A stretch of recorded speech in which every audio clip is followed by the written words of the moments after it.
Welcome, everybody. Another episode of Hockey Royalty Live. It's Joe Paterino. Russell Morgan is here. Brandon McMahon will be here. Be patient. He's coming. But today, obviously, the Kings, we got a hot stretch going on. Not last night's loss to Colorado notwithstanding. We're going to hit on some coast to coast. And is it time to talk about Rob Blake? Is Rob Blake maybe safer than we thought, Russ? I don't know. Do we like him now? I guess we'll see. Let's stick around, find out. Join in the chat. Let's go.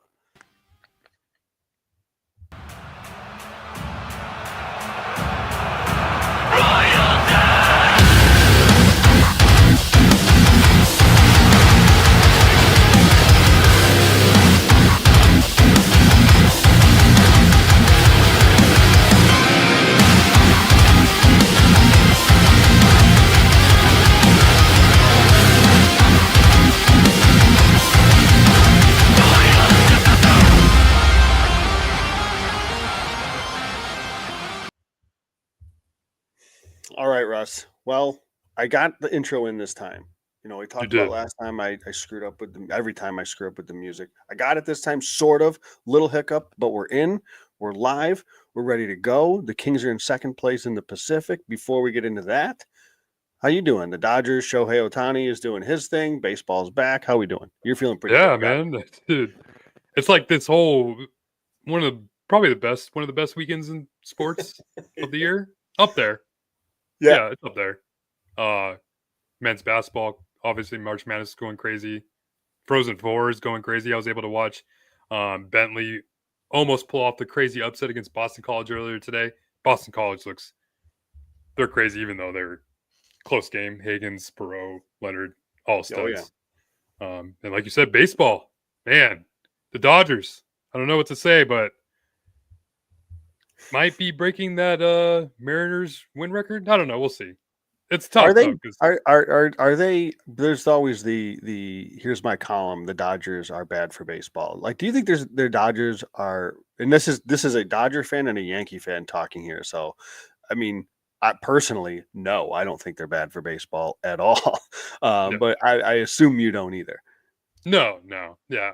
I mean, it's tough because I can imagine if we're asking Diamondbacks fans or Giants fans, the conversation probably shifts a little bit. But it is tough though, because with being a Dodger fan, maybe I have to humble myself a little bit because maybe we're so spoiled because it's to the point now where what am I watching in this regular season? I'm just waiting for records at this point. What's Shohei gonna do that's gonna wow us? This pitching staff is incredible. So it's they're the odds-on favorite to win a division. So you kind of just are watching every game expecting to win, and it's not really as much competition. I don't know. So like I said, I'm a spoiled Dodger fan. I'm sure. Hey, yeah, it is. You know what? I was a spoiled Yankee fan in the late 90s, right? Mid to late 90s. So I lived it.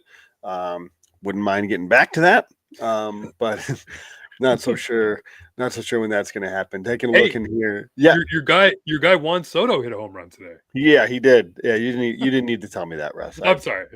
I'm well aware of that. I'd like to see your former teammate. Yeah, we're definitely switching over to hockey now after you mentioned that. What's up, y'all? From Eric Sandoval. Talk about Torts. That situation is crazy. We'll talk about Torts. We'll get into it. Yeah. We'll do some coast to coast a little bit later on. So stick around, Eric. We will definitely talk about Torts, some of the stuff that's going on around the league, some crazy wild card races, crazy game today with Colorado and Columbus.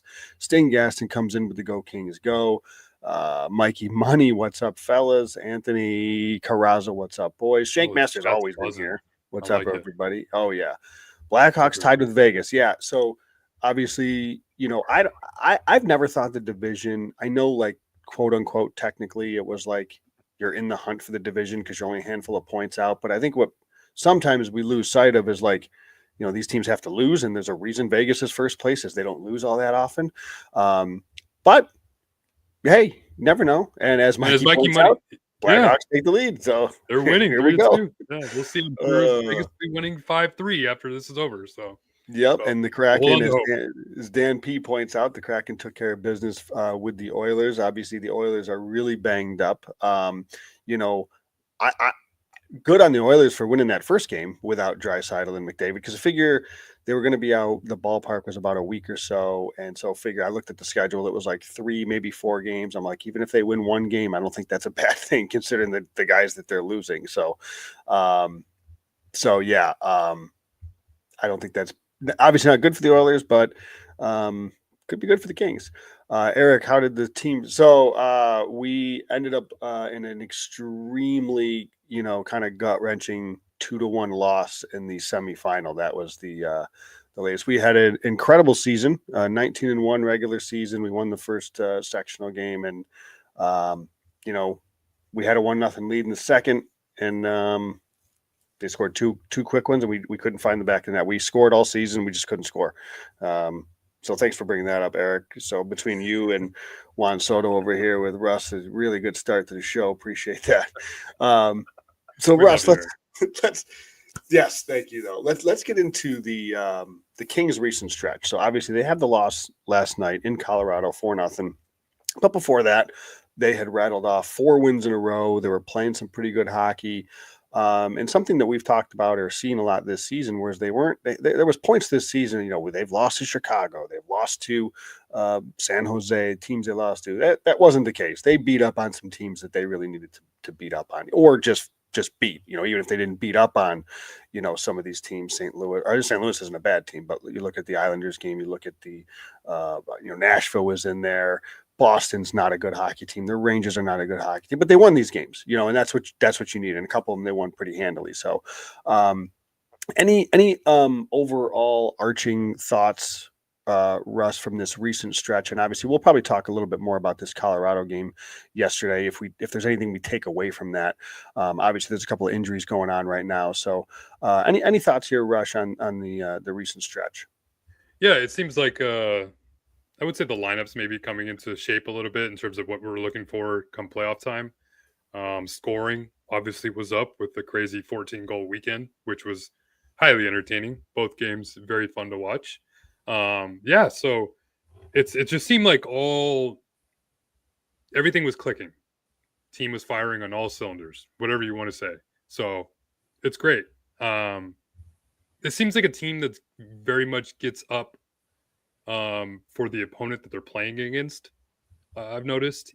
You see these games against like you mentioned the Predators game. Like if we go back that far, that was one of the more boring games of the season. Seems like there's been a handful of those this year. The loss to the Wild 3-1 game, really just the Wild just kind of sat back and didn't really allow anything. It just took a kind of a deflection in the power play, I believe, for the Wild to pull that one off. The Blackhawks game, Kings were able to bounce back and win that game, and then they got the 14-goal weekend with the 7-2 wins. And then we'll talk about this 4-0 loss to the Avalanche. But, I mean, besides that loss, like I said, I think this team's been firing on all cylinders, and it's been good to see player Andrei Kuzmenko really make an impact and start to get rewarded for the good play he's had since coming over to LA with a couple points over the weekend. And the power play is looking better. So there's a lot of positivity right now. Yeah. And there should be. I mean, I did the spaces after the Rangers game, and it just gets to the point once you see wins like that, you just like start to believe that maybe this team can be different and can win a playoff series. And I think this team, it looks different too. I'll say that. Players are making impacts that hadn't been here before, like Warren Fogle, Tanner Jeannot, who is unfortunately hurt now, was playing probably his best hockey in a Kings uniform over this last stretch. And like I said, all 4 lines were contributing, and the defensive pairs were all doing their job, and Darcy Kuemper is playing lights out. So, I mean, there's really nothing to be worried about until, I guess, that powerhouse in Colorado. But, like I said, besides all that, everything's been hunky-dory in LA. Well, Nick Rogowski comes in with a super chat. Thank you, Nick. The $5 chat. Appreciate that. It says, I still hold out hope that we can beat Edmonton this year, but if we can't beat the other Western Conference powerhouses, does it really matter? Russ, well, if let's say that they do beat Edmonton, let's say that that's the first round matchup. Does it matter if they can't beat any of these Western Conference powerhouses? Now, of course, they wouldn't have to play Colorado right away. And I don't know if but Vegas presumably would be the next round, assuming they get past St. Louis, which would be no guarantee, or Minnesota, depending on that shakes out. But your thoughts on this question here from Nick, whether, even if they beat Edmonton, doesn't matter if this team really isn't to the level of a Colorado, for example, or a Dallas, or a Vegas, or, hey, whether we like it or not, Edmonton, a healthy Edmonton is still a powerhouse. This was a Stanley Cup final team last year. So, Russ? Yeah, I feel like a lot of Kings fans, and including myself, we're all going crazy now thinking that the Kings are all of a sudden better than the Oilers in the playoff series and asking for the Edmonton in round one. I guess just looking at matchups and familiarity, that probably plays into a factor. It's funny though, because after watching last game and you get the 4-0 loss and everybody's just saying, oh, park and ride, scheduled loss. And I get all that. Sure. But there was this little knot in my brain that was just thinking man, it's like that devil on your shoulder, like the Kings can't beat these teams. They're not good enough. So you don't want to believe it, but you just have it. So you just try to throw that thought in the back of your head, just no, don't think of that. Don't think that way. Don't think that way. So you just try to think so much on Edmonton. And I think that's obviously what you should be thinking about, right? Everything that's transpired over the last 3 years, haven't been able to beat the Oilers. So if you can beat the Oilers, then what happens after that? Right. And I think that's definitely a great question, in terms of, okay, well, what's gonna happen after they beat the Oilers? But I think a lot of people would consider the Oilers among one of those powerhouses. And I know with everything that's been going on through over this last stretch with the injuries and whatnot, sure, they were, I believe, the odds-on favorite to win the Stanley Cup, I believe, not too long ago. Top three. Yeah, if not, they still are. So the Western Conference, I tweeted this last night, but the Western Conference should feel very lucky that the Stars and Avalanche have to play each other in the first round, because now you get rid of one of those powerhouse teams that you don't have to face. So I don't know, it's kind of a tough question, because I still have hope, but if we can't, does it really matter? I don't know. It's hard. You kind of just play it by ear, I guess. Right? I think it depends on where your expectations are. What is your goal? What is your if the expectation here, Nick, is that hey, you got to crawl before you walk, and you got to get out of that first round before you can start talking about Stanley Cup. So in that sense, yeah, I think it does matter. If you can finally get over that hump, almost regardless of what happens in the second round, then that, in some way, I think that does matter. But I understand, because at the end of the day, you want to make a deep playoff run, and is this team built for that? And there's an adage, I believe, I don't want to miscredit this, but I believe I recall hearing it from Jesse Cohen on All the Kings Men, and I don't know if it's accurate. If it was him, if it wasn't, I apologize. But something to the effect of, they're closer to the playoffs but further from the cup. This has been a team that's been a playoff team now consistently for a few years here, but no one would ever mistake them for a cup contender. This recent stretch, I don't know. There's obviously, to your point, there's been some optimism, and I think deservedly so. They've won games. They're winning games. They're winning some of these games definitively. I guess if you're a cynic, you could look at this and say, well, they lose to Colorado, and then you say, well, they beat the Rangers. Well, the Rangers stink. They beat the Bruins. Well, the Bruins stink. You did catch the Hurricanes. The Blackhawks are no good. The Wild are missing their best players. The Predators are no good. So you start to go play in that game. It's well, the stretch is good that you're getting wins, but hey, you can only play the schedule, right? But yeah. I don't know. I still think, Edmonton, as you alluded to, that this is a team that, when healthy, which right now they're not, there's only 10 games or so, give or take, left in the season. And that's not that much time for this Oilers team to get healthy. That is a big deal if they're not healthy. So I guess long-winded way, Nick, for me to answer it is, I think there's zero cup in my head coming into this season. So I do think it matters to get over that hump if this team eventually wants to be considered that and considered among those teams. So I don't know. I think that's where I'm at. I didn't have aspirations of a Stanley Cup coming into this season. My thought was they got to find a way to get out of the first round. So if you just to kind of make it more of a pointed question, if they win a round one series against the Edmonton Oilers, would you consider that a successful season? Yeah. From where my expectations were coming in, yes, I would. Okay. Absolutely. Yeah. I would agree with that because I mean, and the thing you have to account for too is this team's pretty much going to be together, barring any trades. It's going to be the same exact team next year. Gavrikov's really the only big free agent. I know Janot's a free agent, Trevor Lewis is a free agent, but I feel like those players are kind of easily replaceable in terms of their impact this year. Yep. But and it sounds like Gavrikov's going to be resigned, so you're more or less going to be running it back with the same squad next year, and they've shown that they can be a good team, if not compete for the at least compete for the division title throughout the entire year. So that's definitely positive. Jim Hiller's pushing all the right buttons. It seems like he's doing a good job as head coach. So there's a lot of things to be happy about if you're a Kings fan in terms of what you're watching, because there were a lot of question marks coming into the season, right? We really had no idea what to expect. What are the young players are going to do? What's Quentin Byfield going to? How's he going to perform down the middle? Is Darcy Kemper going to regain form and whatnot? And how's the defense going to look with all these new defensive pairs and defensive partners? So it seems to all be working and all clicking. So yeah, I think a round one series win would be, and maybe you bow out in the second round or whatnot. I think that would still be considered a successful year, and just kind of just build off that going into next year with the same squad.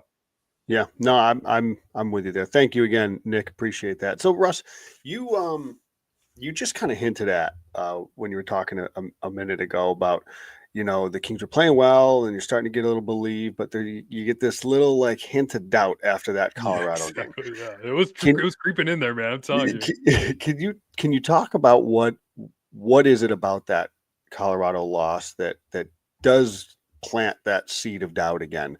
Is it just the fact that, oh God, it's one of the best teams in the West, or was there something about the game where it's just like, okay, this is bringing up bad memories of like playing a team of this caliber? Like, is there something specific about it? Yeah, I could kind of tell just by watching like McKinnon and Makar and Chuskin and all those great players on Colorado. Like they really got up for that game. That was like a game like they knew.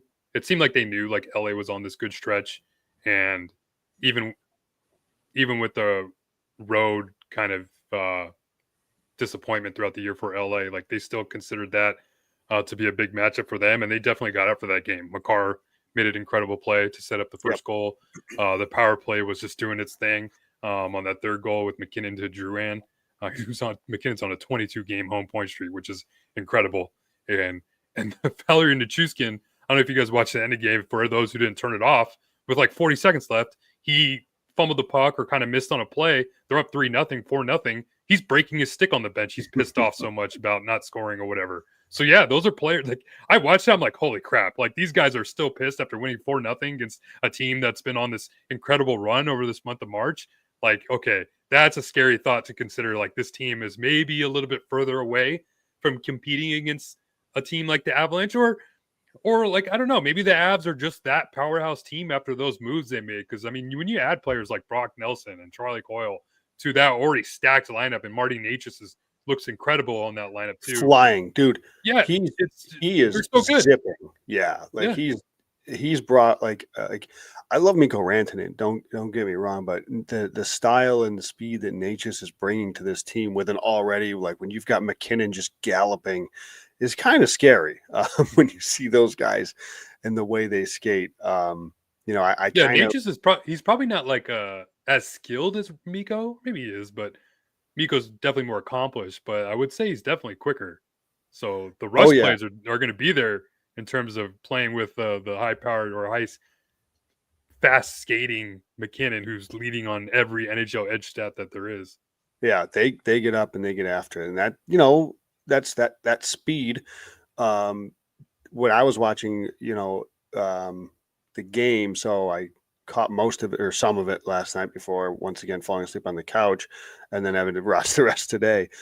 Like it was when it was that McKinnon or Necas, these guys getting that puck full head of steam, and it's just like, holy crap, I don't want to deal with McDavid again, because it's just so difficult to stop. That's that was what scared me a little bit, was just that pace coming back. And we've talked about, the way the Kings have built their defense group. Some of these guys can be exploited. They're not exactly the fleetest of foot, or at least that's not their goal. I mean, the goal that Makar set up, and I'm not even like It was a great play, and there was nothing Edmondson couldn't do on in defending that. Despite being huge and long, Makar's just so good, and it's stuff like that it's just like, yeah, you play these teams with the elite talent like the McDavids and the Dreisaitl's, and then you get their defensemen like Bouchard and the guys that can wield, and Nugent Hopkins. That's where it gets scary when you're talking about a matchup with Edmonton. Like that's what kind of like, it was like flashbacks for me. And the power play too, because their power play looked pretty good. Yeah, I mean the Kings. I think Edmonton scored a power play goal very similar to that when the Kings played them not too long ago. I know there's 2 more matchups against Edmonton and LA before the season ends, so we'll see what happens there. But you mentioned like the speed aspect, and that's where it gets concerning because for the Kings, they're a man-on-man defensive team in their own zone, and when you get that matchup, just like in basketball, right? You're switching on to players, you want to get the favorable matchup. Makar's must have been licking his lips when he saw number 6 on him. And then sure enough, he goes down there, beats him, and their goal happens. Like exactly, that's what's concerning. Yeah, no, exactly. Because it's inevitable that it will be McDavid in that situation at some point, right? So, but we'll get to Edmonton when the time comes. So, we talked about Colorado's power play, but a power play that's playing pretty well lately, Russ, is the LA Kings. They're clicking at a pretty good rate here. I think it's been something that's been talked about with Hiller in the post games. Anything that you can add that you're seeing from the LA power play? Dare I say it's just as simple as Kuzmenko's just been a perfect fit. Yeah, it's simple as that. The Russian Velarde is what everyone's calling him. And I love it. I mean, yeah. I mean, you said it since Velarde left, right? I mean, having that right shot option down low. Look what it's been able to create. You have that one-time option for Kempe that's now opened up. You have Kevin Fiala and Kuzmenko almost feeding off each other on that same side, which is just so fun to watch, by the way. Like those two together. I mean, that goal that they scored, I think it was in Boston, like easy tap in or maybe it was the Rangers game. Actually, the Ranger game for Fiala.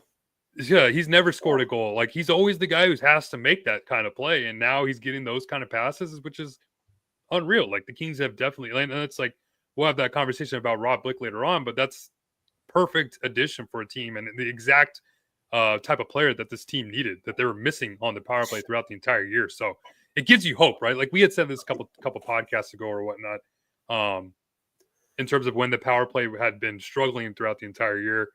We didn't really care as much because it only matters when it actually matters, right? At playoff time. If you're not able to score, when you get those crucial opportunities that we saw last year where they went over in the playoffs, that was huge. The Kings and Oilers were even at 5-on-5, but Kings went over on the power play and the Oilers scored all those power play goals. So that's going to kill you. So now that the Kings possibly have a decent power play to build off of with Kuzmenko now on board, that's going to be, I feel like a difference maker coming the playoffs.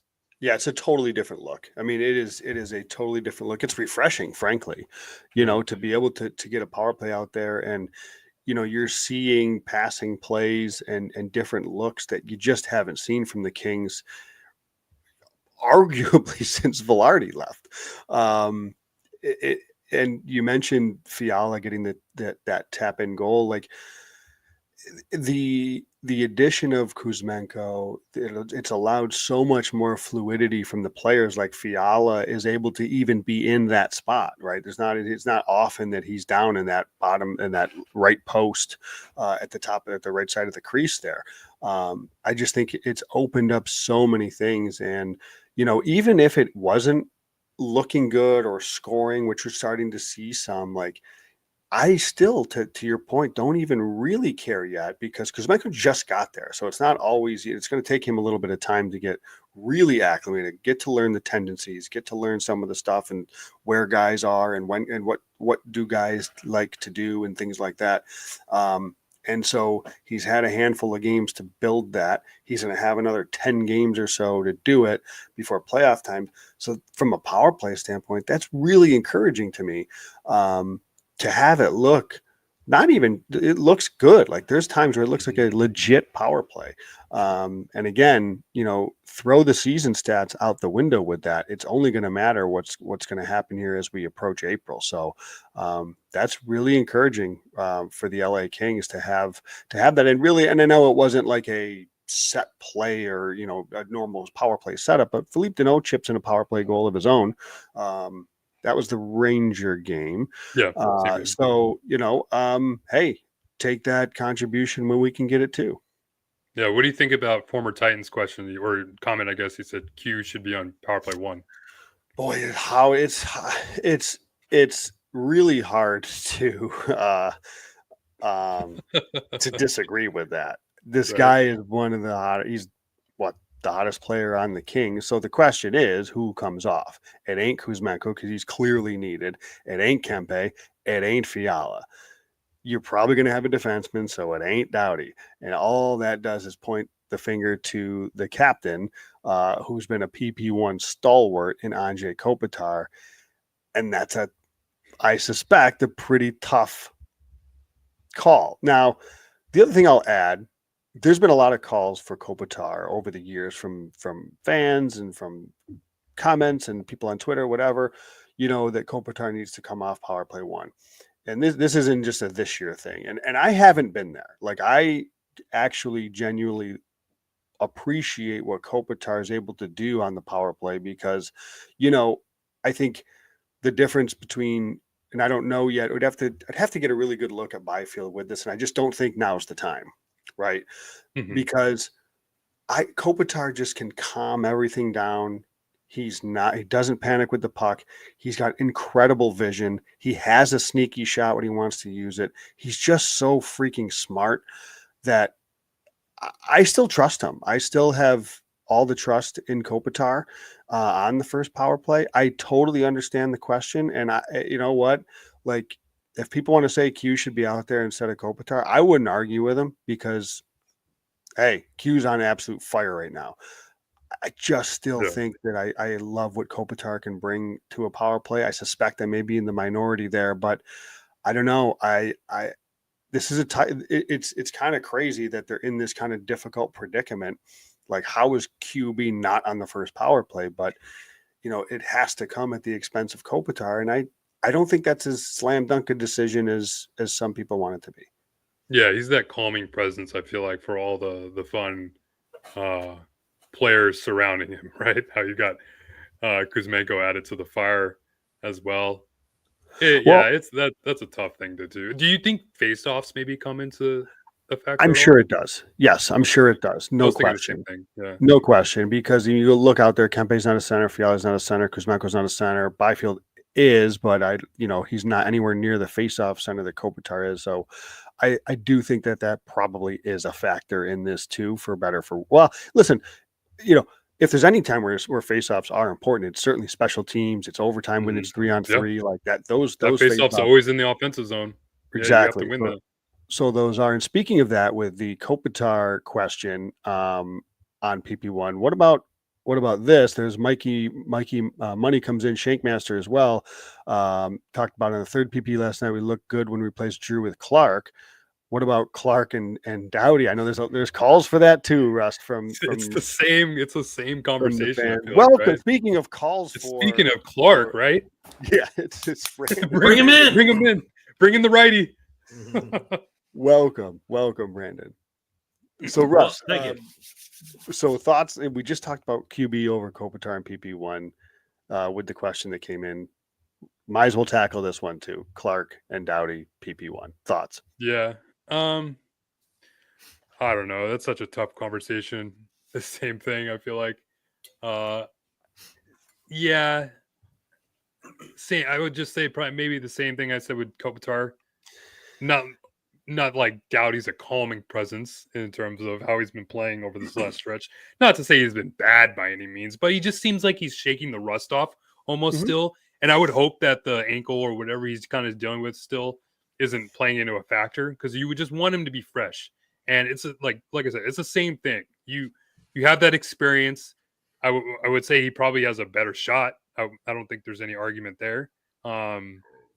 So yeah, I think for the time being, in terms of practice time and familiarity at the moment, yeah, just keep Doughty there, and then Clark is just that home run hitter, I guess, on the second power play unit. Um, how about this? Like, how about we just don't give the first power play unit like 90 of the 120 seconds of power play time? How about we split it up a little bit more evenly, so now you get both units maybe making more of an impact as opposed to just leaving that first unit out there if things aren't going too well. I'd roll with that. I'll say I think that Clark, I'd like to see it, not right now. I mean, at this point in the season, you gotta button up what you got, and that means you button up PP1. You got PP2 doing their thing. There's no need to rattle that cage right now, but I think it's a reasonable question as you head into, that's an off-season maybe type of question as you head into it. Like, could there be a tweak to the power play to get a little bit of a different look from the top rather of it being just kind of Drew Doughty, and he can absolutely unload from back there. Maybe somebody with a little bit different style. Clark's got a little bit more of that passing, a little bit more of that vision, the patience with the puck. Is that something that could benefit them? But is it also something that the Kings even want? So, Randon, I suspect I don't got to ask where you stand on that, being the big conductor of the Clark train. Yeah, I think he's an easier replacement than Kopitar. Changing the point, and if say power play 2's buzzing and Clark's like having a real good game, you could reward him by leaving him out there and having him do power play 1 as well, or something along those natures. I think both of those are going to be off-season talks. To where's the power play looking come next year. I have no problem with him being on power play 1. I think the lower amount of minutes that Doughty plays overall, I think is beneficial for the team in the long run. Not because he's a bad player, just load management at that point. So, yeah. If power play 1 was struggling, and you throw a little wild card out there and Brandt Clark, that might get it juiced up a little bit. So I think that would be my take on that. I don't think that it needs to be a permanent replacement. I think people get kind of impatient with it, and me included, because I wanted to see him there all year. But they know what they have in Clark. I mean, he was power play 1 captain for the first several months or whatever until they took him off. So I think that you can make that call if it's struggling in the playoffs and you need something to change it up or whatever, that the easiest change up would be Clark at the point, rather than trying to find a new groove with a Byfield instead of Kopitar. What is your level of concern, Russ? You mentioned the ankle for Doughty. It's very public now. Like, he's really taking it easy as far as morning skates, some time off when they can get it. Obviously, that means it's not 100%. Do you have a level of concern? And I say this because we just got done talking about the speed of Colorado, the speed of what a McDavid could do in a potential first round series. Does that play into that for you? For me, yeah. I mean, yeah, for like sure. his ankle, like, is that a concern? Yeah, absolutely. I mean, I think Dooley had that article with Doughty in terms of their conversation about it, and the fact that it's become such a, it's being almost being brought to the forefront now, where Hiller's talking about how we're not going to see it. It's more of a morning skates and maybe some practices, and it's become more of a maintenance thing at this point. Yeah, like over this last stretch, if you can keep Doughty's minutes down as much as you can, like, I think you should. I mean, and I know the score definitely played a factor into the games in the weekend, but there were games where Doughty played under the 20 minutes for like the first time in forever. Yeah. So, I mean, Hiller's definitely aware of it. It's been made known. So, yeah, I mean, if you can limit Doughty's minutes as much as you can, do it. You have to keep him fresh come playoff time. You can't just be running him out there for 23, 24, 25 minutes a night and then expect him to be ready to go come playoff time if this is turned into a load management kind of situation. So, I mean, yeah, load manage as much as you can at this point. I mean, with games that we're scoring 7 goals and we're beating the pants off teams, like, there's really no reason for him to be out there in the third period.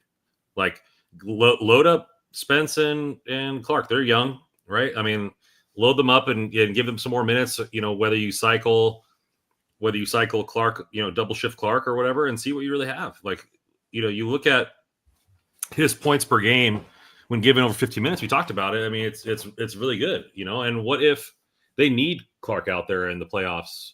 Like we talked about how they were cut down in the third period, a couple of games where they were really only cycling 3 defensemen out there for a while. Maybe 4 because they put Gavrikov on the right hand side. But I think you look at that as an option is like, let's get these guys as much ice time so we feel as confident about them in the playoffs as we possibly can. That's kind of how I view that. Yeah. Well, I think we, speaking of defense, obviously I was late because of work, so I didn't have a chance to write up your whiteboard, but I still think we should talk about the topics itself. 3 of the top 4 D pairs for this team include Jordan Spence, Yeah. And so it's kind of like let's pump the tires and light the fires, big boy, and see what are you seeing from Jordan Spence in the last couple of weeks, and as we kind of progress towards the playoffs. Last couple seasons, I would say. I mean, I just really have liked Jordan Spence, and I think I was, every now and then kind of just poke around with its Hockey Viz, Natural Stat Trick, and just kind of look for things that might be interesting. And when I saw this, it reminded me, because I think Russ may have tweeted something similar to this, but looking on Natural Stat Trick in the D pairs with over 100 minutes and sorted by expected goals for the LA Kings, there's Gavrikov Spence at 63.9. Second on the team, Mo Ferrari Spence with 347 minutes, by the way, 60.2 in expected goals. Third is Doughty Anderson with 59%. And the only player to survive his Joel Edmondson minutes is Jordan Spence with a 58.2 expected goal. So Jordan Spence is doesn't matter who he's out there with, his expected goals is pushing 60% every single time he's out there for whatever shift he's out there. Now, maybe earlier in the season, he wasn't seeing some of the highest level of competition, and I'm sure there's still moments where they try to keep that in check, but he's playing a lot with Vladislav Gavrikov now lately, and those aren't easy minutes. Those aren't the for the bottom 6, the fourth liners or anything like that when it's Gavrikov on the ice. So again, every now and then we kind of pump the tires of Jordan Spence, and I think it's worthy, and I think he needs it again because he's having a heck of a season, and he's having a heck of a season as like a defensive defenseman quietly. But one of those defensive defensemen that's a modern defensive defenseman. He can skate, he can move the puck, he can be in transition. And it's been really, really good to see, especially after a tough start to the season.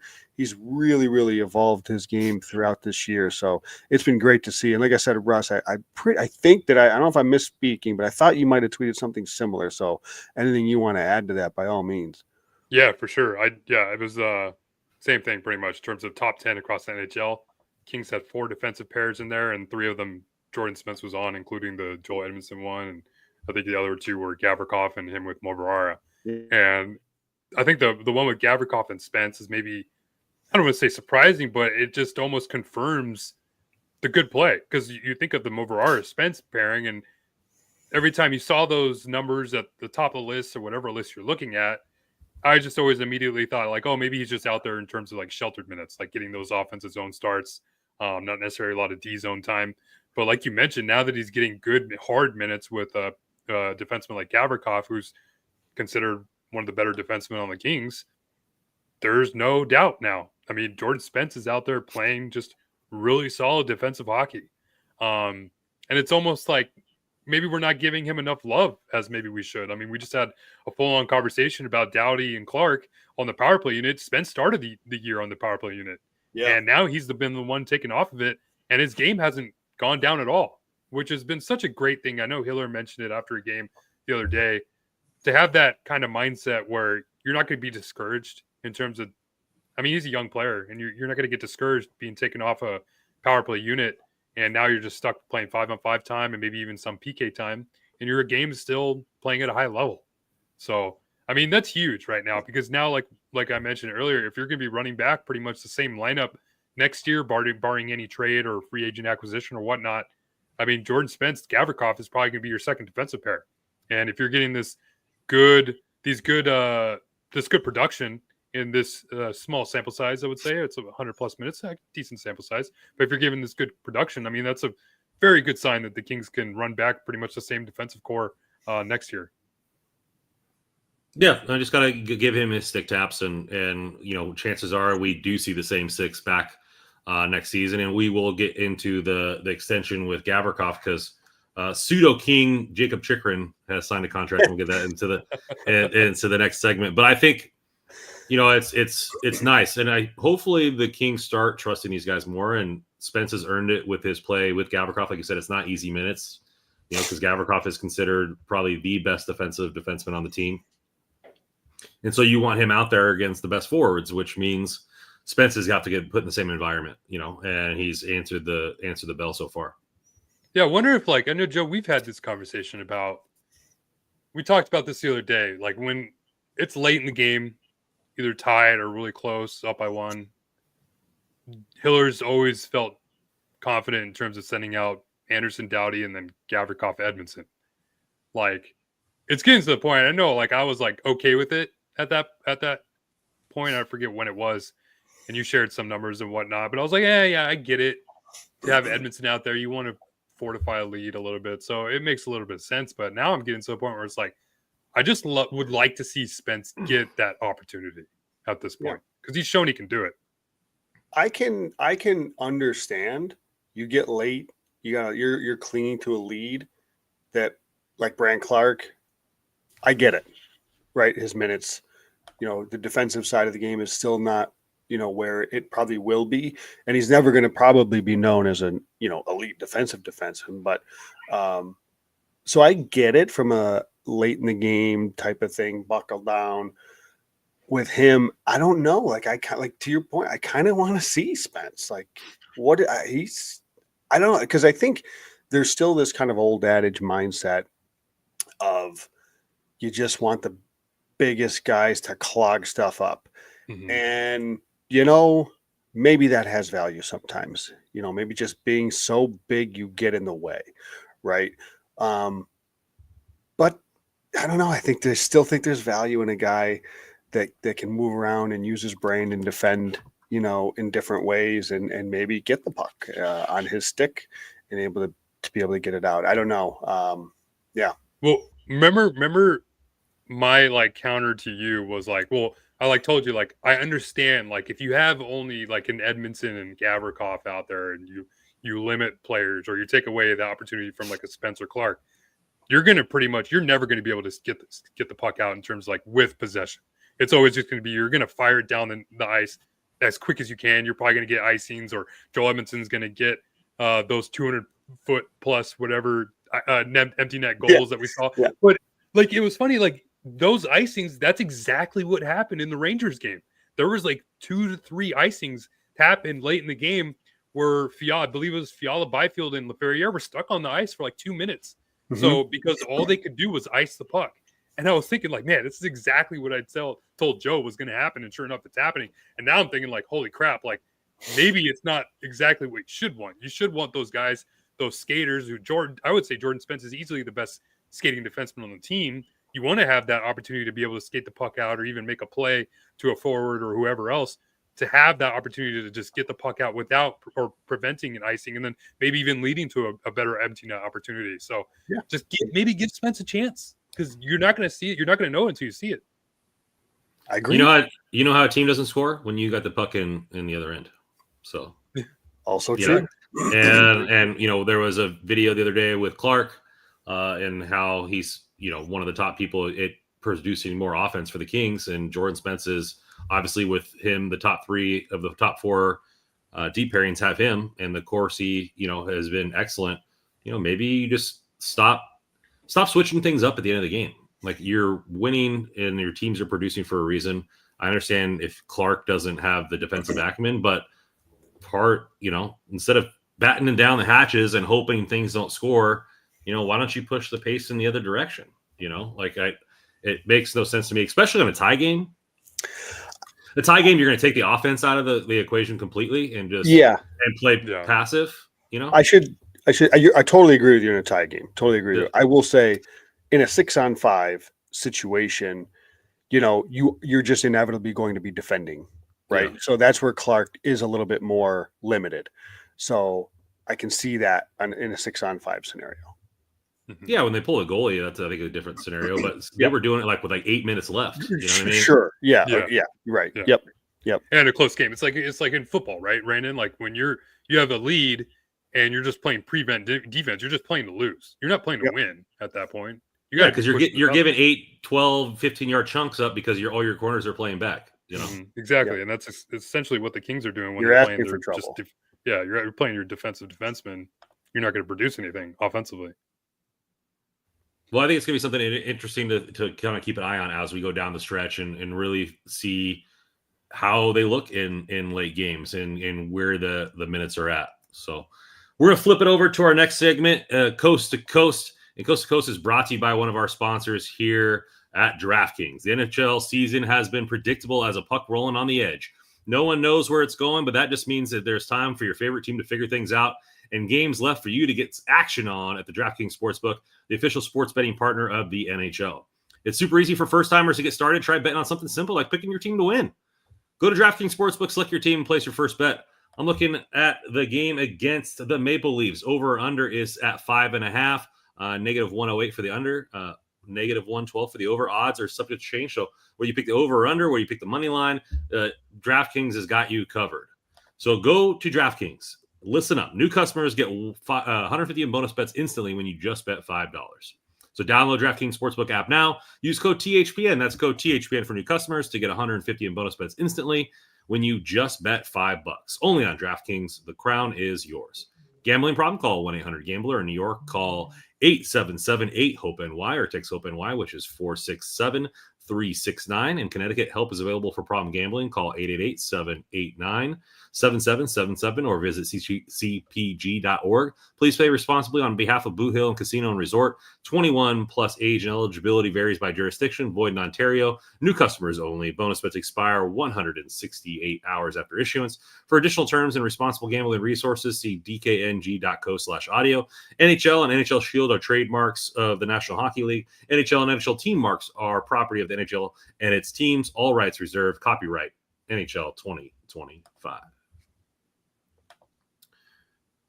Well, let's get into a little bit of the what we just already mentioned with the contract given out to Jacob Chychrun. So we'll wait for Trade Watch 7 years from now, and we might finally get our wish. But Washington ties down their big left-handed shot D, probably well-deserved after the season they've been having. What do you guys think about the contract? Because it's really one of a couple comparables of how teams are approaching contracts, with the salary cap going up. Yeah, I thought it was a good value for the Capitals. I think everybody knows our affectionate love for Jacob Chychrun. So, yeah, if you can get him locked down at a pretty decent number, in my opinion, with the salary cap going up and this astronomical rise it's on right now, then yeah, do it. I mean, he's been a very important player for them this year. 16 or 18 goals on the year. So, I mean, if you can have that piece fortified, I guess, for the future, not to mention all the great young studs that they have coming up in their prospect pool, like the Capitals have something cooking, man. Like, I mean, they went from a team that maybe we're just on the downturn and we're talking about rebuilds, and all of a sudden, like, holy hell, like they have players that are signed long-term that are making impacts now to be the top team in the Eastern Conference and one of the top teams in the entire NHL. And our friend Jacob Chychrun and our another friend Pierre-Luc Dubois and our third friend Matt Roy, all those players are playing pretty well. And now you have other young players in Alexei Protas playing a career year in his second year in the NHL, who looks like he's going to be a stud. His brother's playing with our prospect and the Kings prospect Liam Greentree, Ilya Protas, I believe, down in Windsor. And then I was watching Ryan Leonard today play for Boston College. He's incredible. Not to mention Cole Hudson. Like, holy hell, man! Like the Capitals, they got something cooking. They're going to be good for a long time, I feel like. Yeah, I thought that was a really good signing for Washington. Like, I think it's, listen, we've talked a little bit about this with Gavrikov and like signing guys at their peak. Like, he's having a career year, Chychrun is at the right time. And I think that's about a peak cost, right? Like, it's it'll be tough to squeeze much more value out of that deal. Obviously, as the cap goes up, it'll look a little bit better, but it's probably a situation where, is it $1 million more per year than maybe would be totally comfortable? Maybe, but he's still, it's believe it or not, he's only 26 years old. Yeah, right.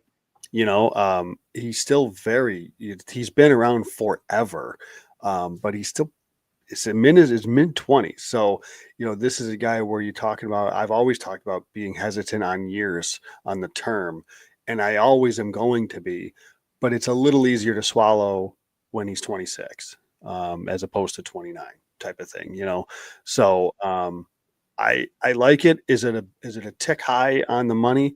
Maybe.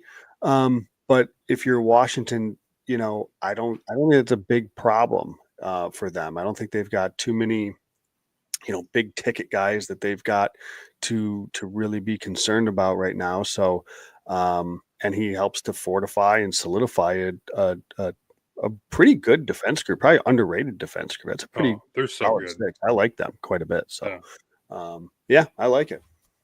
So do you think that kind of spurts more to what Jock is saying here with the Gavrikov 7x7 coming? I've always kind of think that's kind of where it's going to be landing now. I've just always thought that. So here's my whole thing on this is, the Kings obviously love this player, this style of player. He fits them perfectly with how they want to do it, right? Gavrikov, there's two things with Gavrikov. He obviously has the appearance, the vibe that he loves it in LA. I don't know. I've never talked to him, but he certainly seems to be happy. But I just go back to his agent. They set that 2-year deal up. We talked about it when they did it. Like, this could be chess, not checkers, by the agent, because in 2 years, when things get settled and the cap could potentially go up, this could be a huge opportunity for Gavrikov. I find it hard to believe, unless Gavrikov just adores LA, which he might, that they're going to bypass the opportunity to go to unrestricted free agency unless LA makes it worth their while to do so. I think this is 7x7. Otherwise, like, what was the point of the shrewd 2-year deal? Like, by his guys are really well done and set him up perfectly. So he's set to make a healthy chunk here, and I think at a minimum, from LA's standpoint, it's got to be like a 7-7, 8-7 type of deal. Yeah, I remember when he signed that 2-year deal. It was a big risk that we thought. Like, I mean, he's coming over and playing on a good team in terms of the Kings, coming from the Columbus Blue Jackets. So his numbers weren't that great, and we were kind of wondering how he would fare in LA. And we thought he'd be better because of how LA plays in their system. But I think he's maybe exceeded at least my expectations in terms of what his impact would be for the Kings. And yeah, I'm sure he's extremely happy with the contract, the 2-year deal that he signed. Now, considering where the where the salary cap's going to be at, it's going to be payday now for Gabby. So good for him. Some GMs allow players to test the market. You know what I mean? So where, or maybe the agent is saying, "Hey, we're going to test the market, and then we're going to give you the first right if he really likes it there." So hey, this team offered us 7 by 8.5. Where are you guys willing to come back to? Because he really wants to play for the Kings. I think it's a bargaining chip for the agent. I mean, and sometimes they come back and pick the lower amount. It just happened for the Niners. I mean, they cut Juice, let him go and test the open market, and he got more money from the Steelers, but he decided he wanted to take less money to stay with, where he wanted to be at. So, I mean, that's still a possibility. I don't know how much less he would be willing to take to stay in the Kings, or if any. If money is the most important thing for him. So we'll see. I think it's going to be interesting. I don't know.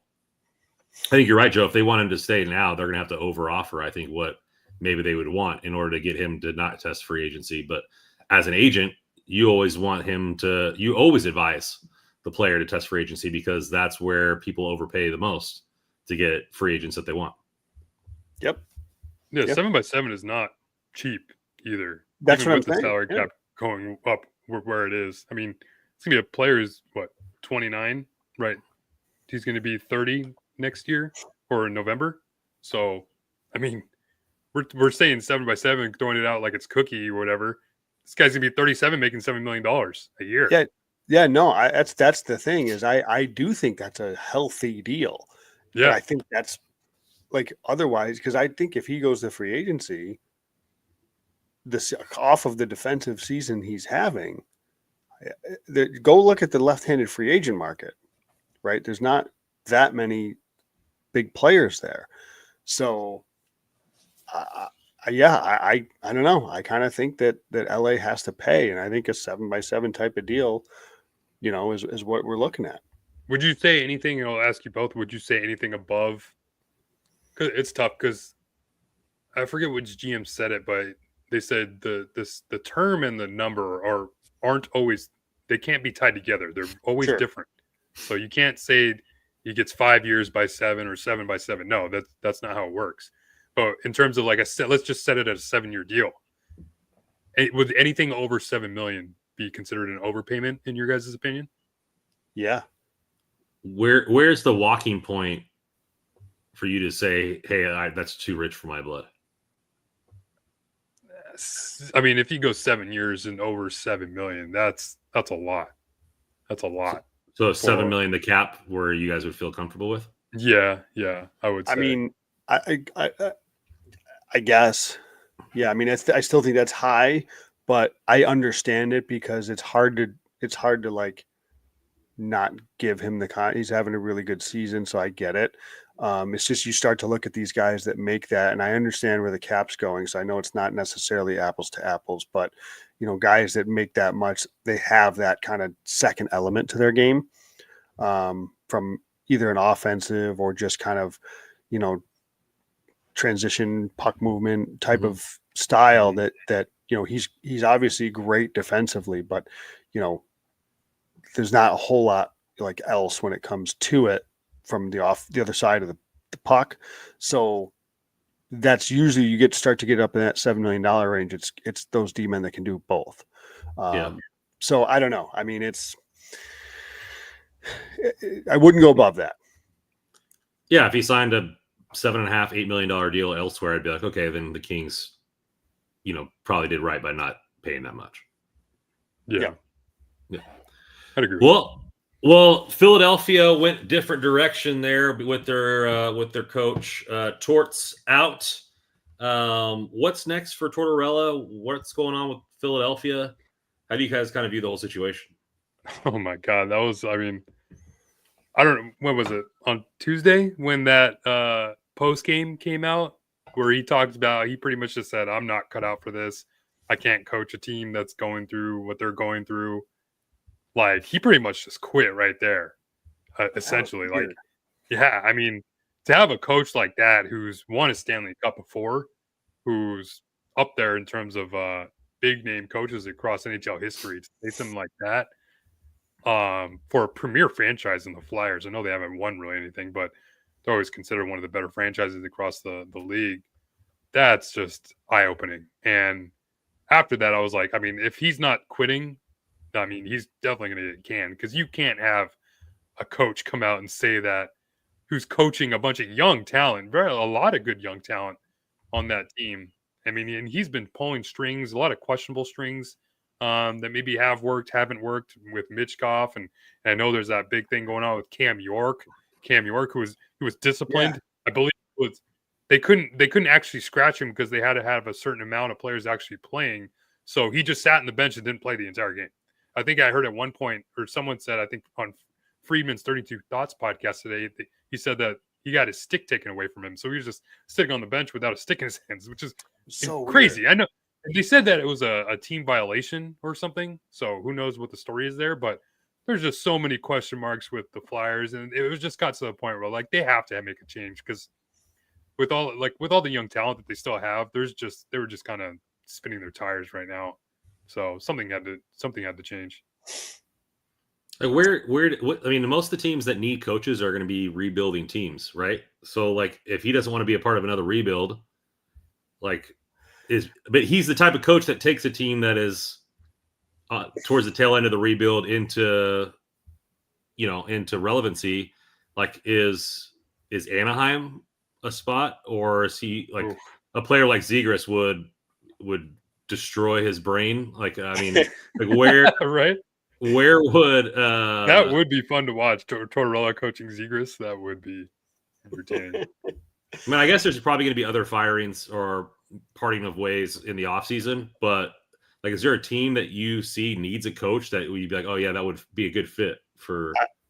I mean, for me, no. But I can tell you out here, there's been some people out in Western New York saying, man, Buffalo could use a guy like Tortorella, which would be interesting. I don't know that I'm on board with. But I think that he almost has to come in, because I think the whole point of Tortorella in today's age is, while I do think he's evolved and I do think he's come a long ways from where he was years ago, he still is who he is at his core. And that foundation is building guys, building a team, building a culture, teaching guys to play, the right way, if you will, play hard, do things right, discipline, accountability. So it's almost like he has to come in. And I think Friedman said the opposite way, that it has to be an older team. I kind of disagree, because I think an older team is just like, okay, whatever, we're not taking this seriously. They're done with that. They've been there, done that. Where the younger team, where I totally acknowledge that the younger generation, I coach some of them, they don't really respond. Not all of them respond well to somebody like Tortorella.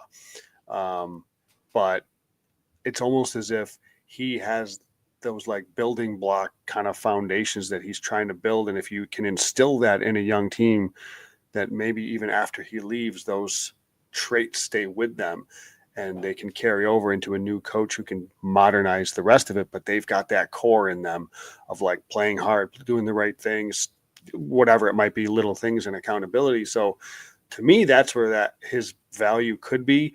And I like Tortorella. I don't know what role he finds here down the road, but I actually think it is a younger. I have a friend that's a Flyers fan, and he said it was time. We're just getting sick of like the benching of guys and stuff like that. He's like, it wore its welcome, and he's like, but he said, hopefully all the stuff that he kind of instilled in these guys and playing the right way and all that stuff, that hopefully that carries with them as they go forward. So. Yeah, in terms of Anaheim, they already have Cronin's kind of similar, I would say, to Tortorella in terms of the like in your face kind of coaching style. Mm-hmm. So I don't know if that would work.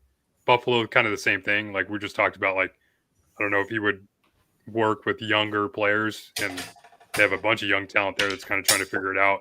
What about Pittsburgh? Pittsburgh might be interesting. I don't know. Crosby, Malkin, dealing with Torts. That's why. I love it. That sounds like fireworks. That's why I don't really see the veteran thing with Torts. Like, is there seriously a group of veteran players that are going to want to deal with that? I don't know. Probably not. Probably not. For pure entertainment, I just like to see him in Toronto. So that yeah, that would be good. So that meeting, get him back on TV. Yeah, I liked him on TV. His comments were funny. Well, coast to coast here, we're also going to talk about the rest of the league. The wild card is still heating up. Man, crazy. I looked up 2 days ago, and Columbus was like 5th in the wild card, and now they're back into 2nd. Ottawa and Columbus right there, the two teams that we want to come out of the East. Right there, New York is tied with Columbus, and Montreal is only 1 point back. Red Wings are only 2 points back. Boston's only 2 points back. So like there's still plenty to go in the Eastern Conference. In the West, we have the Minnesota Wild at 79 points. Seems like they're pretty much locked into that first one with only a few games left over. But the battle for the second spot with 4 teams within 2 points of each other being the Flames, Canucks, Blues, and Utah. Where do you guys want to start? Man, as Eastern Conference, dude, like this, it feels like every day I check it, it's somebody new on that second wild card spot. I know Montreal had been in there the last few days, but now they're on a downturn a little bit, losing, I think, 5 in a row. The New York Islanders are a point behind them, which is just absolutely disgusting. I can't believe that's actually there. And then the New York Rangers are still there. The Blue Jackets, did they win that game? They won in a shootout today, a crazy game, 7-6. Yeah, I don't know. Whatever, it's anybody's guess at this point. The Eastern Conference wild card. The second wild card in the East is a lot of bad teams. Yeah. You got a couple of good stories. I think Columbus is an awesome story. Montreal would be a nice story. I got no time for the Islanders and the Rangers and the Red Wings, and the Bruins stink. So I'm all done with those teams. But at least Columbus and Montreal would be fun stories. Ottawa, Ottawa's in. They're established. Like they're 6 points up, and they're more than just a story. That's not a bad hockey team. I don't know. They're getting out of the first round necessarily, but that's finally a team that's kind of taking that step. That's a pretty good team over there. And right now they're still playing Florida, which the Tkachuk storyline would be great. But the rest of that, I mean, as much as the stories are nice with Columbus and Montreal, they're not great. It'd be fun to see them. Hopefully, it's one of those two teams, just from an entertainment standpoint. But yeah, I would love to see 7-6 games in the playoffs as opposed to 1-0 losses. I mean, if we get a Washington Capitals New York Islanders first round matchup, that's going to be the most boring first round matchup of all time. But I know Carberry was like, his seam is the lock for Jack Adams, but how much love is Montgomery going to get in St. Louis? Oh my God! If they not only make the play, they got a 4-point cushion right now on Vancouver, and they're only 2 back of Minnesota. Like that team.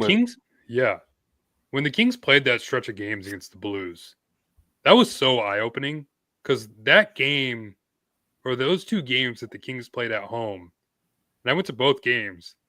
I'm watching the Blues saying, like, this is not a team that should be out of a playoff spot. This is probably one of the better teams. I mean, and I've seen, obviously, we know the Kings' record at home. They've only lost 3 games in regulation at home. So they've been by far the best home team across the league. And the St. Louis Blues just came in and outworked them almost in both games. The second game was, I believe, a overtime win with Byfield. I forget who it was. But, yeah, they pretty much just outworked the Kings. And I'm thinking to myself, like, man, Broberg looks great. Holloway looks great.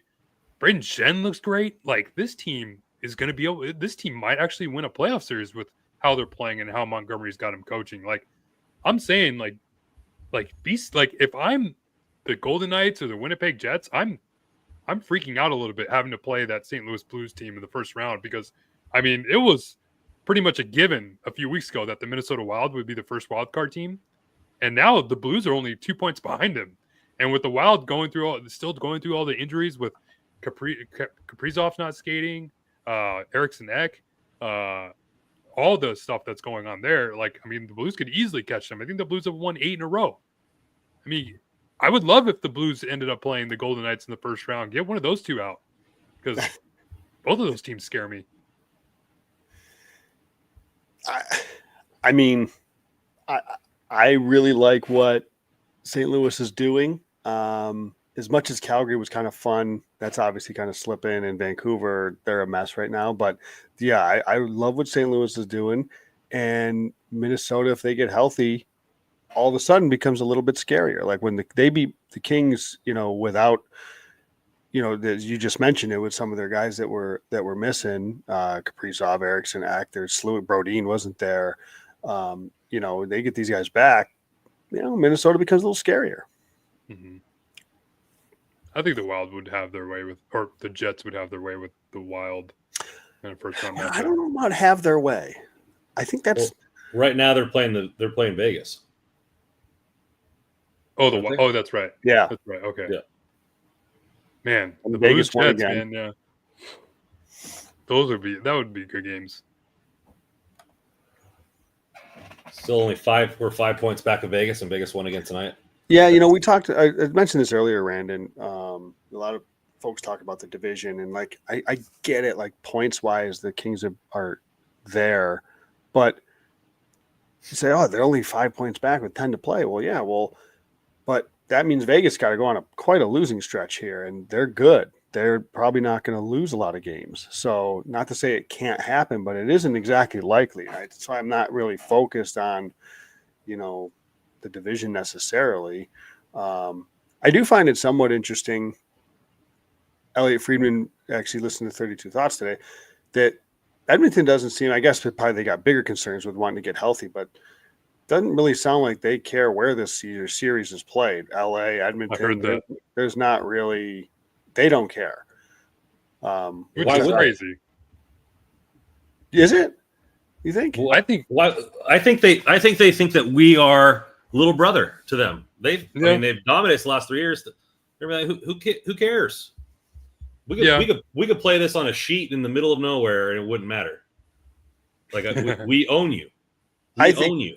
Whether it's that or just they trust and listen, we know we're good if we're healthy. It doesn't really matter where we play.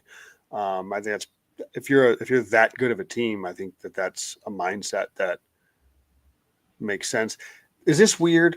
Okay, Russ, I think the Kings are doing a watch party. Did you see this? Did they tweet this? Okay. Yeah. Just tell me I'm being an idiot. But I guess that reeks of little brother, Randon. Like we're doing a regular season watch party against Edmonton. Only Edmonton's doing a watch party for the game in LA. Ain't that big of a deal to them. Right. I think I don't know. Yeah. Seems a little like I get it for playoffs. For playoff, hey, full marks for playoffs. But like this is a April regular season game, and we're like, I don't know. Maybe that's just me being a little. No, you're totally right because I heard that same thing Friedman said today, and it was almost like discouraging to hear. Like you guys don't care like where you guys play. You think you could beat the Kings wherever, and I would hope the Kings are listening to that and hear that. Like think like hey, like that's chalkboard material. Like put that up there. So, I mean, but Oilers do have some issues though. That's the thing.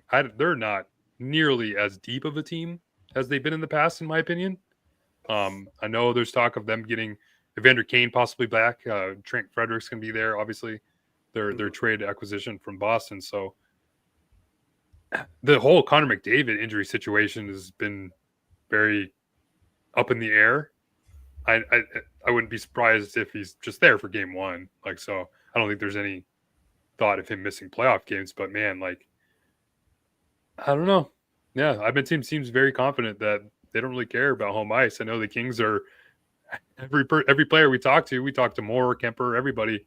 They're like, oh yeah, we're gunning for home ice. We won home ice in the first round, so they're definitely playing for it, and very good reason. 26 wins at home this year. They could win 30 out of 30 plus home games this year, which would be incredible. So, do you put any credence into home ice matchups, like in terms of like line versus line matchups? Well, sure. I mean, I think it matters.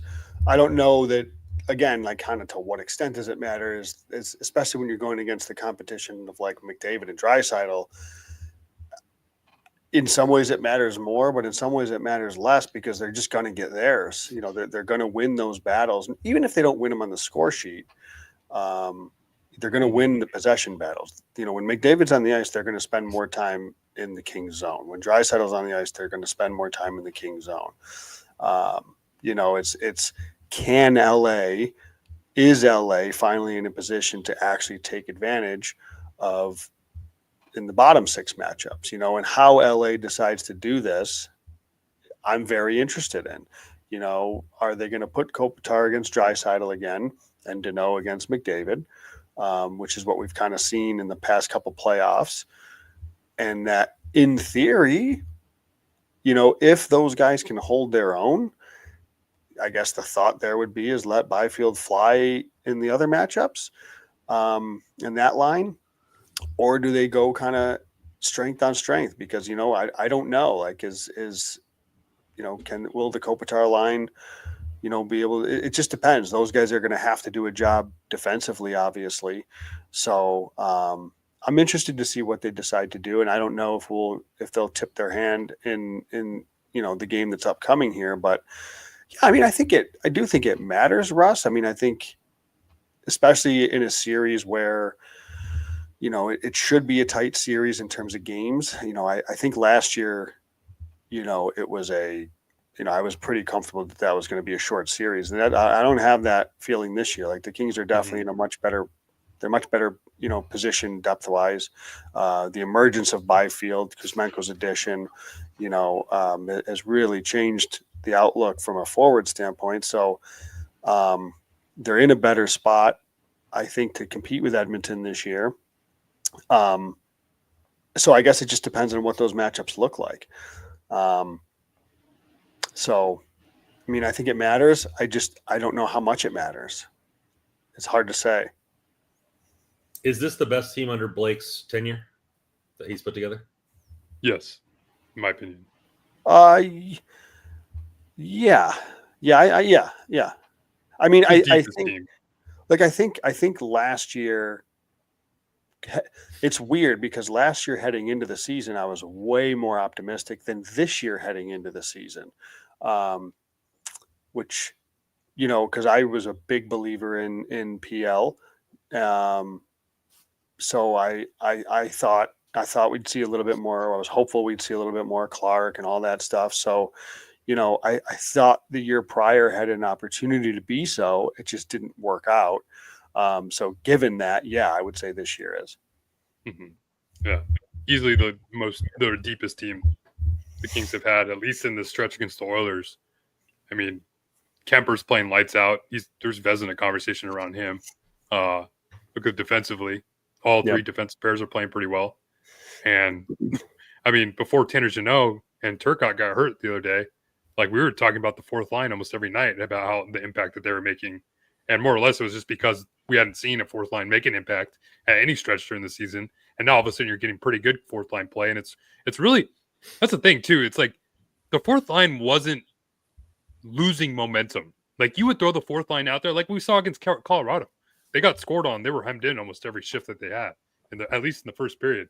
And the Kings just could never carry on that, like, bad momentum that they lost, all the momentum that they lost from the fourth line to the rest of the shifts that were carrying on. It would just be like a cycle that would happen. But now you're getting quality play from that Hellenius, Turcotte, Jeannot line, and they can just roll it. They can roll it with all four lines. And Hiller must have been loving it. So if you can have that back, if you have those guys healthy again and you keep rolling that, like, that's where you get a little bit more confident that maybe the Kings can win those matchups against the Oilers. Because, like, just to kind of go back to what you said, Joe, about the line matchups, I would love to see Byfield on Draisaitl. I would keep Kopitar as far away from McDavid and Draisaitl as I can. I've just seen him get cooked by McDavid or one at 97 or 29 too many times the last couple of years. And in his own words, Byfield has been the best player on the Kings for quite some time here. So let's do best on best. And let's just see what happens. Because I know if you're going to try to win matchups with Byfield against the lesser competition, I feel like you're going to lose every shift that Draisaitl or McDavid's going to get. Maybe not against Dano, because that line's playing pretty well too. But I'd be pretty worried about Kopitar and Kuzmenko too, playing man-on-man defense against whoever Draisaitl's playing with and setting up offensively. I would agree. I would agree with that. I think it's going to be interesting to see how the line shifts play out. And will they tip their hand in the regular season, or will they switch it up when it comes to playoffs? Like, I know the points matter. I mean, those are big. If they really want home ice, so they're going to have to win those games. I mean, what about the defense pairs? I mean, a lot of times, like, I know there's times when the disclaimer that I acknowledge it's a different level, but when we head into a game and we're playing a team that's got, a high-end player on their first line, we'll talk about, are we concerned about a line matchup, or are we concerned about a defense matchup, right? Do we want certain defensemen out there against that line or that player? and sometimes just depending on the player, depending on our situation or whatever, we may say, I just want to make sure that we've got one or both of these defensemen out there against him, and that makes really difficult for Edmonton because they got two guys, right? They got two lines that you got to deal with if they're playing separate. So presumably that's Anderson, Doughty, Gavrikov, Spence. But could we see a lot more? This is why I think there's a chance for 11-7 in playoffs, because you could see, I can see him really wanting to get Edmondson out there in a defensive matchup against one of those two. Yeah. And if that's the case, like, it's not going to be with Clark. It's probably, so I don't know. I'm very interested to see how that comes about. Yeah, I guess we'll just see. We'll have to find out there when it comes to that. Speaking of Clark, we have a little bit more data here. Joe, you were looking at some different stats and quite different on the home and road splits. Yeah. With Brandt Clark. Like I said, didn't have a chance to write up your chalkboard this morning. But what have you been seeing from the numbers with Clark in the home and road, and maybe why do you think his game is so different in those matchups? It dawned on me as I was watching the Minnesota game. It's just like, man, it seems like on the road, I'm seeing Clark through the neutral zone way more frequently. Like, he's in the zone, he's being way more active, way more creative. And so I was like, I'm looking at the numbers. I said, let me just see if there's anything to this. And I looked up, and, I'm looking at his home and road. So here, and his Corsi percentage at home, 52.3, on the road, 56.7. Expected goals at home, 49.2. Away, 60.5. Shots on goal, 53% at home, 59% away. High danger chances, 49% at home, 64.4 on the road. And I was like, holy cow. And I was going to dig a little bit deeper and say, this is, there's got to be something of like, how he's starting his shifts. And credit to Stephen Birch. I was on Blue Sky when I had posted this on Blue Sky, and he actually replied before I even I was watching the Minnesota game and did that. And then I was like, I'm going to have to go back later and check into some, how his shifts are going or whatever. And Stephen Birch, again, credit to him. He said, he goes, at home, he starts 32.7 of his shifts are on the fly. So the vast majority are starting from faceoffs. Where on the road, 45%, so almost half of his shifts start on the fly. And think about it. If you're starting at home, almost always from a faceoff, that's a neutral starting point. Could be in the offensive zone, could be in the D zone, but like, you don't have possession and you're starting from nothing, from break. When you jump on the ice as a D-man, especially on the fly, your team has the puck, or at the very least, it ain't in your zone, because how often are D-men changing their own zone? So he's able to jump onto the ice, and already his team has the possession of the puck, or have at least dumped it into the offensive zone. So they're, he's starting from a position where, he's not always starting in his D zone, for example. So I just thought that was an interesting point, because it just, to my eyes, it was like he's always active in the white jersey. Like, why don't I see this in the black jersey as much? And then when I looked at it, it's like, okay. And then, dig a little bit deeper, and there's some interesting stats on how he starts his shifts, home and road. So again, credit to Stephen Birch. Appreciate him for replying to that. So just thought it was an interesting nugget. Is there something as a coach that you're cognizant of starting points for certain players, or do you try to get your more offensive players to start on the fly, as you say, or how does that normally, is that not a thought? It's just a kind of a standard rotation and it is what it is?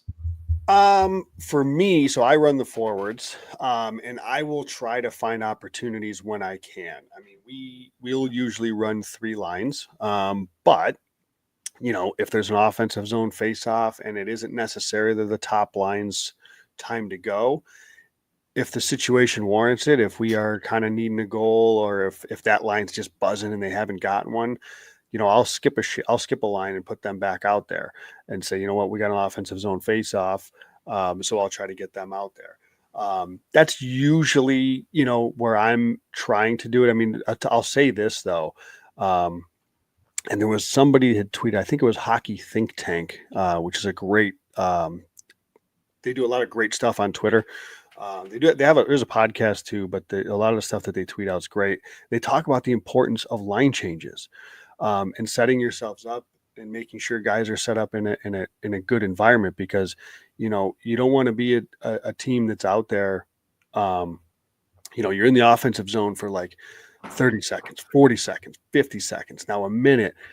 You better think about changing, because if that goes back the other way, you're not changing going into the defensive zone. You're going to go defend, and now you're gassed, right? So when it comes to line changes, Randon, that's a lot of the stuff that, at least as a coach, I try to harp on, is like, think about it. If you've been in the offensive zone for 20 or any shift, you've been in a zone for 20 seconds, when you got to think about a line change here. You got to have like an internal clock, mental clock. It's like, what, if I'm in the D zone, I'm going to get this out. If I've been in there for 30 seconds, I'm not going to bother playing the offensive zone. I need to, because if it comes back the other way again, I'm in some trouble. So get in, live to fight another day, and be smart with your changes. So, I don't know how much, that's going to come into play in terms of like Brandt Clarke specifically.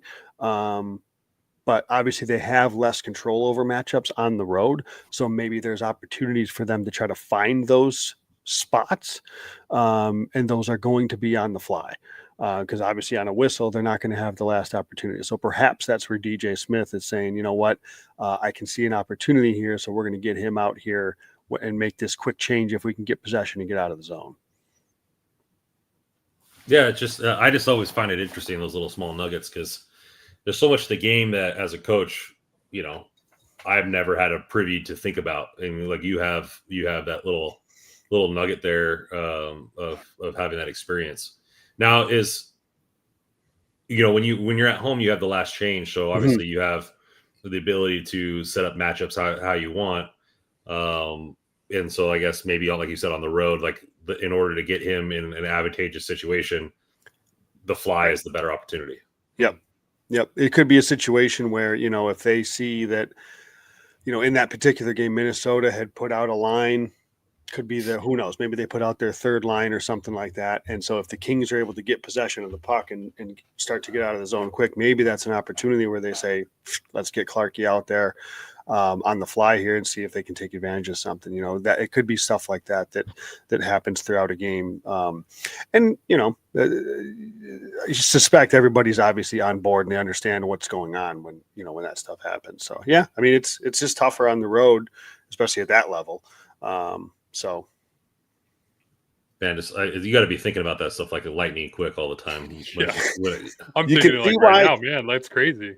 You can see why, like, I mean, because I had situations in that we talked about it earlier, that semifinal game that we ended up losing. Like, there's situations where, it was a 1-goal game, it was a tight game. We wanted to get on the board, and our offense. I just was talking about our offense, our top line. We have one of the best lines in the state.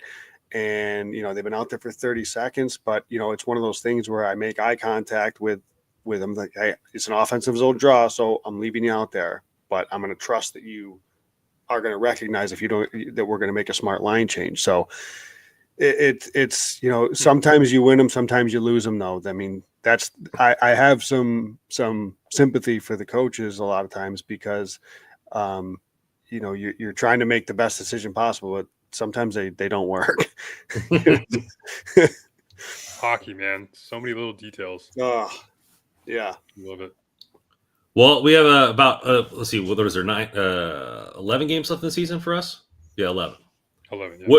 What do you guys think that down the road this team needs to do to solidify the second spot? Just 500? Do you think they can go 6-5, or where do you kind of think they need to kind of end up in order to solidify home ice advantage against Edmonton?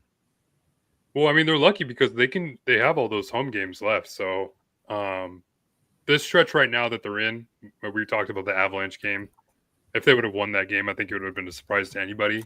So regardless of the way they lost, I think nobody's surprised that they ended up losing that game, given the way the Avs are playing at home. Yeah, so you have a lot of favorable matchups now with the rest of the season.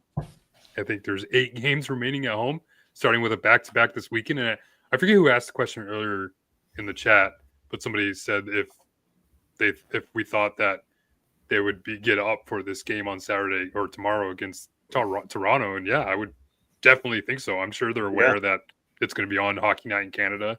A lot of Canadian guys on the team. They know how important that presence is. So yeah, I would think this is very much a team that gets up for the environment that they're playing in, and they understand. Like, I think home ice does, and the fans do play a big factor into this team's success at home. And I know Hiller's mentioned that a couple times, and some of it you just kind of, whenever coaches say that, you're just like, oh yeah, you're just pandering to the fans. It is what it is. But I think it does play a huge factor, and not to mention Darcy Kemper's success at home too. So we just talked about line matchups. Maybe that does play a factor. But yeah, with all that kind of put together, you got those 8 games at home. Kings should be the favorite to get that second seed, especially with all the injuries that Edmonton is dealing with. So another big night tomorrow, big day tomorrow. I think Edmonton is in action. They're playing Calgary out of Alberta. Yeah. That's the game right after the Kings. So Kings could be 4 points ahead by the time the night's done. See if Draisaitl's back tomorrow. I think there's a outside chance he could be back. So they say he's going to take part in morning skate. So what do you guys make of the home back-to-backs? That's 2 weekends straight in a row with the home back-to-back. Yeah, that's another thing too. Like, the Kings are in it right now. Like, that's 6 games in 9 days that they're playing right now. That's a lot of hockey. So, and that's including a day of travel that they had to Colorado. So, I mean, I do put a little bit more into that scheduled loss. I get it, but you have to come back and show that it was a scheduled loss and play really hard against Toronto. But yeah, these back-to-backs. I had heard it's the 4 nations play a big factor in these kind of condensed schedule, and we're probably going to see it again next year with the Olympics. So that's definitely going to play a factor. So I mean, I'd rather have these home back-to-backs this late in the season than the 7-game, 5-game road trips that they had at the beginning of the year. Like, screw that. Like, I think the Kings maybe the schedule didn't look that good at the beginning of the year, but I think it's playing to their favor here toward the end. And roughly 50% of the opponents are going to be against playoff teams going forward. Still some tough games. I got a way bigger issue with a 10 o'clock start on a Sunday night for that Sharks game. What are we? Come on. What are we doing here? Oh, that's the game I'm worried about, right? Because we're talking about getting up for this game against Toronto, and it's a 4 p.m., which is pretty much prime time on the East Coast. Yep. And you're going to have to bounce back and play against the San Jose Sharks team, who you haven't played good against all year. The next night, this late on a Sunday, I'm a little worried about that one more than I'm worried about the game against Toronto tomorrow, to be honest with you.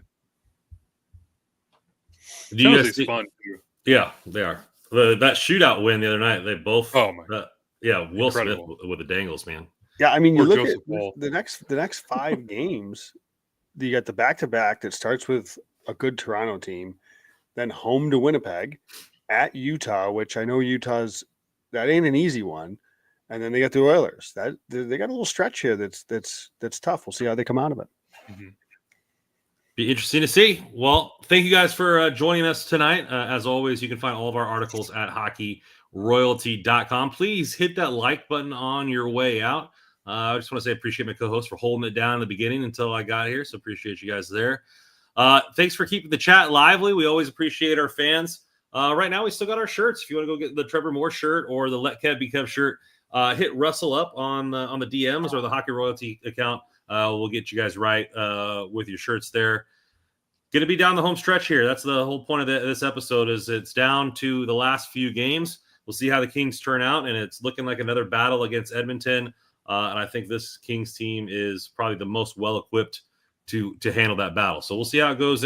See how it goes down. Again, hit that like button on your way out. And as always on this program, go Kings go.